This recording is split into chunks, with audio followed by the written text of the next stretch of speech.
coach, opening statement? Yeah, I felt like, I didn't know what was going to happen being off 9 days. Thought our practices were decent, gave them a couple of days off. Felt like our defense was really good in the first part of the game, but our offense, you could tell we needed some WD-40. You needed to, spray the knees, the ankles, but you got to bounce back, and you could see the guys pressing a little bit in the second half or at halftime. We just talked to them about having fun, smiling.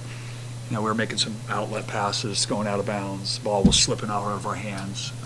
It was just one of those nights. But the guy thought they bounced back really well in the second half. Just getting the flow offensively. I thought our defense was good. Our rebounding was decent for the most part. It was the offense, the flow, and started getting to go. 5 minutes in, started really pushing the pace, getting some open shots, seeing the ball go down. That was important. But San Diego's a tough team, man. Their offense, their coaches, they're tough to guard. You had to work on every possession. They would circle behind. All their players could pass, dribble, and shoot. And I thought our guys did a really good job trying to be in position, trying to make everything really difficult. But it was a tough contest for sure. It was on Monday that you talked about defending without fouling and rebounding. And I want to say in the first 8 minutes, you guys opened like 3 for 14. Yeah. Was that the type of defensive effort that you want to see? Yeah, you know what? That's the one thing that travels. It's the one thing that you can control. You can't control making shots, missing shots. You just got to keep sharing the ball, keep getting in rhythm. And sometimes I felt like we were settling. But for the most part, our defense, I thought, was really good. They worked really hard at it. Our ball, to defend them, they ghost screen, which acts like they're going to set a screen, and they ghost out, which is very confusing. There has to be a lot of communication. You have to work really hard, and I felt like we communicated for the most part and did a pretty good job. And it felt as if you guys really made Pope work for this stuff. You had to. He's like when you're watching a team and you're scouting a team, you're watching the guy. Like who can really hurt you, and boy, watching him shoot behind screens and different things, we had to do a good job on him, and I thought we did. A post player came in the game; he did a really good job, big body. But our biggest thing is they either shoot threes or they shoot at the rim, and I thought we did a good job contesting the threes, and we did a good job protecting the rim. You saw Frank at the end. And being able to keep him closer, I thought was big. But our defense was good. 5 guys or 5 guys with 5 or more rebounds. That's what we were. On that point, for rebounds from those 2 guys in a single game, time period, sense the extra urgency for the guys to chase after these balls. You know what? We've been really focusing on rebounding, and it's something that you just where focus goes, energy grows, and you just got to keep focus on it, keep getting better at it. We can still get a lot better at that, but obviously tonight the numbers were in our favor. What can you tell us about Paul? Paul, he could have played tonight. He decided no. He's got something that needs to be healed a little bit, but he'll be ready for Saturday. Yeah, you know what, Corn, Corn, he's such a good player. A lot of these kids put so much pressure on themselves. And I told him, you're an elite defensive player. Get lost in the game. If you miss a shot, you're not perfect. I felt like in the second half he responded, started smiling, started really defending. He can change a game by the amount of pressure he can put on the ball. He's so disruptive. He gets steals. He's fast. He can shoot it. Sometimes he gets hard on himself, and so he'll have some bad body language. We kept telling him, that's, the game is contagious. Smile. That's contagious too. You're not perfect. You just go out there and have fun. And that's what we challenged the guys in the second half to do. You've got 3 bigs. Each one of those have a defined role, or maybe doing similar things, or starting, coming off the bench. How can you figure out what's what with those 3 guys? I just know that they need to get the tip. There've been 4 games we haven't gotten the tip. You're 7 feet. You just get the tip. We got to work on it.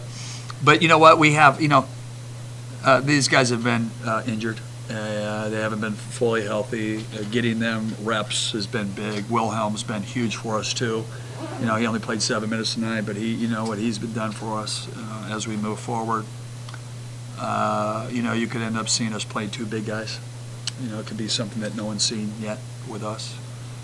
We're still figuring this thing out with our group. And as we, playing without Paulie tonight, we were able to still be really, really good. And we have a very, very deep team. And, we got a lot of options. Playing 2 bigs at the same time, what would that look like? It would be, I'd feel bad for the opposing team. If you want to fix your rebounding, you could play 3 guards with 2 bigs. We could play zone with the 2 bigs. There's a lot of different things. Offensively, keep around the basket, offensive glass. When they're aggressive and they put a lot of pressure on the rim, they're problems. How big of a momentum game can it be for Braxton getting all his free throws knocked down? He's been, listen, San Diego State, he was unbelievable from the foul line. He was unbelievable from the foul line tonight. He caught a couple lobs today that, very few people can do. He can put pressure on the rim. Frank had a block today, which was like he was an All-American volleyball player, with 2 hands at the net, which was a lot of fun.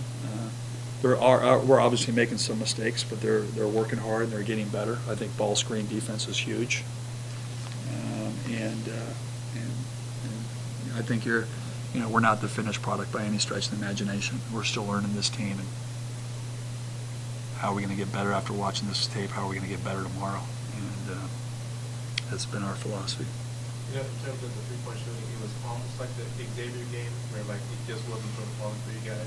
And it seemed as if you guys said, all right, let's just go with plan B and just do. Well, it's like anything, you don't want to tell a guy who's a really good shooter, if you get an open shot, don't shoot it. But what you want to do is, felt like we took a couple rushed ones. There's a flow and a rhythm. We took a couple shots that were like, oh, I made 4 in a row, and you take like a heat check shot. Well, they hadn't made one yet. You got to let it flow. And we got in the bonus early, and that's what we did against Xavier. We were able to attack the rim, put pressure on the rim, and the best threes that you get, they go in, and then you kick them out, and that's when you get them in rhythm. And they did a way better job in the second half, and even I felt like our turnovers were one-handed passes thrown out of bounds. Like there was a lot of those that was, you could see a lot of rust. You could see a kind of like that game fatigue, tired, like that type of thing that we got to clean up. This could have been a game. I was going to look at this earlier and go, God, we must have had like 12 or 13 turnovers. That's what it felt like. Guy was wide open, full length path with no chance to, if he was a quarterback, the whole crowd would be rushing on him. So there's a lot of things to clean up. But they played harder. We went to the glass better. We only put them on the foul line 13 times. There was a lot of good growth too. I think it's fair to say that Paul could be back on Saturday. Oh, he's back. He'll be back. Oh yeah. You also spoke about the lack of offensive rhythm after the loss to Nevada. Why were you able to overcome that tonight? I just think,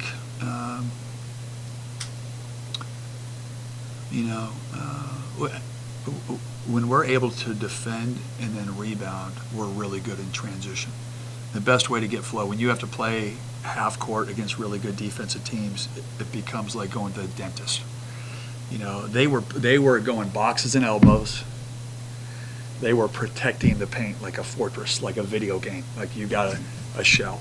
It was very, it was trying to be difficult, trying to get some mismatches, and that, good defense creates, it throws off rhythm, it throws off flow.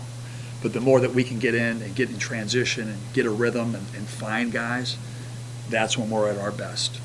I felt like we started making some shots and doing that against Nevada when we started pressing. Like we had to change the tempo. We started getting it, get the crowd involved, get a layup, get a, those types of things. I was, close to pressing tonight just to get, we had to get the cobwebs off. We had to get something. And we started making some shots. Some, like I said before, you can't always control that. The biggest thing is we just try to keep them confident, try them to understand, even if you have a good shot, another guy might have a great shot. If you don't have it, maybe get to the foul line, get into the paint, and then kick out again and get a wide open shot. And so those were the things, and they were able to execute it. But it never means that it's going to go in. 19 and 22 from the line. How nice is it not to have to knock them off missed free throws? Well, the gentleman's question here, when we played Nevada, we missed 10 foul shots in the first half. So these are huge. That's huge, and that's where you see Braxton. Like what he did, I'm just really, really proud of him. And he works on it every day. When he does that, he won games for us last year at the foul line. And so those are just really bright spots for sure. Hey, I was thinking at the beginning of the day, but how would you classify this game on Saturday? This is a team now that's ranked, and I think it's awesome. I was so excited with this schedule. Everybody's goal is to get to the NCAA tournament and have a chance to win a national championship, and you got to be tested. We had a veteran team. First 4 to 5 games were NCAA tournament teams last year. 3 of the teams are in the top 25 or top 30 in the net that we've played. You want to get there. That's what you got to do. Go to work. It's not what people write. It's not what people say. There's that one truth. They're going to put 40 minutes on that clock, and you're going to go out and play. And it's an unbelievable opportunity. And I tell you, Percy, just talking about our schedule. I mean, this team that we played tonight was 4-0 before they came. I mean, we don't have anything easy moving forward. And we've been going one game at a time. Obviously, Colorado State's playing hot. They play Colorado tomorrow night, which we'll all be watching. But it's a great opportunity to play a really good team in a great city. It's like, are you kidding me? College basketball fan, and we get to go to see us play the Ducks the night before. I mean, is that unbelievable? I mean, are you kidding me? I told our guys, I'm like, this is like a really cool. I want you to have this experience, but remember, we're on a business trip too. This is something where we get a chance to go watch that and hopefully, get that feeling, that inspiration that our football team's inspired so many people, and then have our opportunity on Saturday. Thanks, Coach.